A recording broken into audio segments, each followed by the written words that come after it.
Morning, glory, America. Bonjour, hi, Canada. Hugh Hewitt here. June 16th, 2020, in the year of the plague. Global coronavirus infections pass 8 million. 8 million people have the coronavirus. And reports out of Beijing is that the new strain is even more,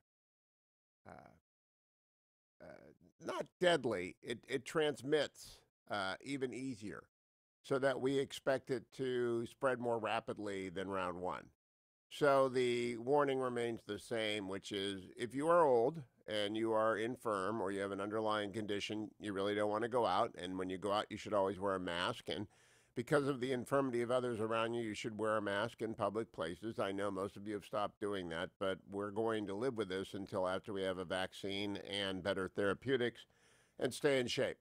That's my only advice to you, is do your best you can to stay in shape, lose some weight, and wear a mask in public. Israel inked a deal with Moderna for, I believe, millions and millions of doses of the Moderna COVID vaccine, which is in its final stage with 30,000 participants in its July clinical trial. That is good news, and that brings me to the market update early today. Early, brought to you by Birch Gold. If you are not diversified into gold, you ought to be. You ought to send my name, Hugh. Text it to 474747. If you don't know how to text, ask your son, daughter, grandson, granddaughter. They can do it immediately. Or you can go to hughgold.com. They don't do phones because they want to send you information, so they can't send you information over a phone. The information they send is perfectly free. It explains how to diversify your retirement portfolio, how to put gold in your, how to purchase real gold. Don't buy collectibles. I'm not one of those people. I don't believe in them. Buy Krugerrands, buy American Eagles, buy Canadian Maples, or do so through their agency, have them lock it up, and it becomes part of your IRA retirement. And gold this morning is trading at, checking the marketplace for you, $1,737 an ounce, up 0.5% over yesterday. So if you'd listened to my advice yesterday, you'd be up 0.5% already. Yesterday, stocks were up 157 points on the Dow. The NASDAQ was up 137 points. And the S&P was up 25. Amazon, which is my, used to be just my proxy for the tech sector. It's now my proxy for people who are buying from home, was up $27 yesterday. Early trading suggests it's going to have another booming day. As Wall Street Journal says, U.S. stocks futures rally ahead of retail sales data. They're looking to see what people bought in May. Mostly from home, mostly from Costco and Target and Amazon. I always tell people it's the only stock I own, but they believe another stimulus is on the way from the Federal Reserve, which will again assist people. I just think if that happens, and it is going to happen because we need protections against COVID-related lawsuits, I believe that the Republicans have a reason to do it. The Democrats have a reason to do it because some state treasuries are completely bankrupt. When we get there, when we do that, I believe there will be fiscal stimulus measures in there. I hope they ought to include, I will talk with Senator Tom Cotton later in the day about them including a defense appropriation to plus up the Department of Defense, which has been badly battered in that a lot of their supplies have been delayed and the prices have increased because of the COVID impact on manufacturing of critically necessary defense supplies. So we'll talk with Senator Cotton about that. But overall, Economy looks to be rebounding sharply. We won't know employment numbers for another 3 weeks. But again, yesterday was a very good day on the market, and the Dow up 157, NASDAQ up 137. Overseas this morning, England is up 2.25 points, and Germany is up 2.75 points. And a market that's already closed, the day is already over in Japan. Right? They're so far ahead of us. It's Tuesday evening. They went up 5% on their market. The 10-year Treasury is up to 0.7%, which is rebounding again. I would like to see it over 1% to tell me that normality is back. And light crude is trading at $37 a barrel this morning. All good reasons to diversify, all good reasons to go to Birch Gold via texting my name, Hugh, to 474747. The bad news in the rundown this morning, 600,000 people in the United Kingdom lost their jobs. 600,000 people. The Telegraph reports today that the UK labor market is in suspended animation as furlough costs near $20 billion.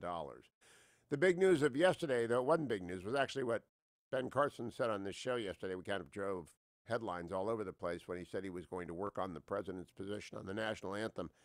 I don't know that the president will change his position on the national anthem. I've been thinking about it overnight. May be necessary for the NFL not to play the national anthem, because it's going to appear to me to be impossible to persuade people that it's other than about being disrespectful of the military. And a lot of the football players say they don't want to be disrespectful of the military, and I believe them. They want to protest excessive use of force by police. And that's fine, but finding a different way to do it would be better. And it may be that the NFL, of course, that would require Roger Goodell to do something smart. And baseball and football are led by people who are not going to go down in history as the people who won the spelling bee.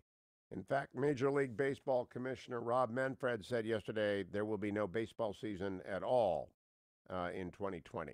Now, he couched it a little bit in terms of possibility. But boy, oh boy, it seems to me like it's not going to happen. Generalissimo, for the rundown, can I borrow you for a second? What do you think about a tournament for this year? We're at the point now where if we're past the All-Star break part of the season, which we're getting really close to, I think we take a powder and we start again next year. I think we take the year off. Well, that's not good for some players because they lose their tool set and they lose all their money and they got families to feed. None of this is a perfect scenario.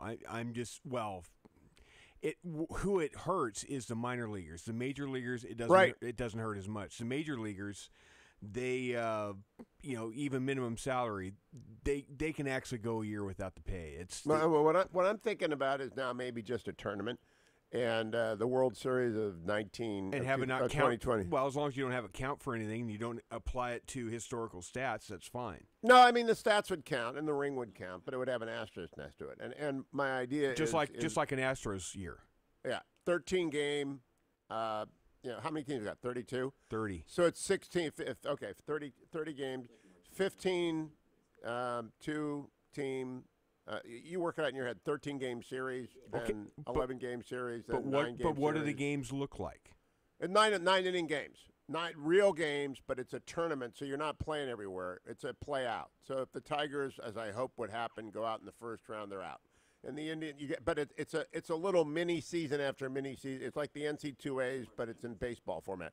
In other words, have you ever watched the College World Series? That's what the College World Series does.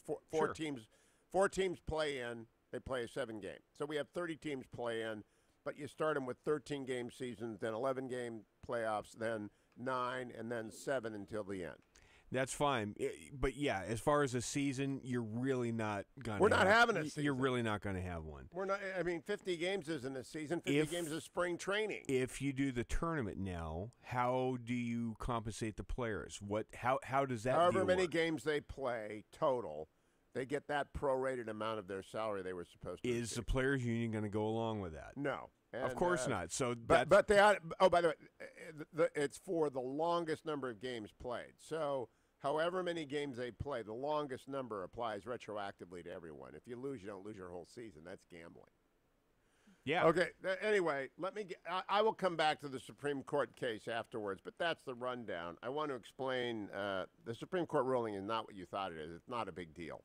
I know that the LGBTQ community thought this was the as big as Obergefell. It's not. It's a statutory construction case in which Justice Gorsuch used an extreme form of textualism, which produces an unusual result, but it's also not one to upend the world in which bodes well for conservatives who want the laws to rule.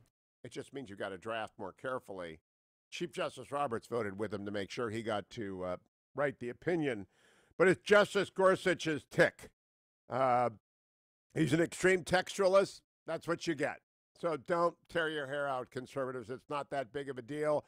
Don't start calling Souter, Souter, Souter. It's not Souter, Souter, Souter. I'll explain after the break on this morning's edition of the Hugh Hewitt Show.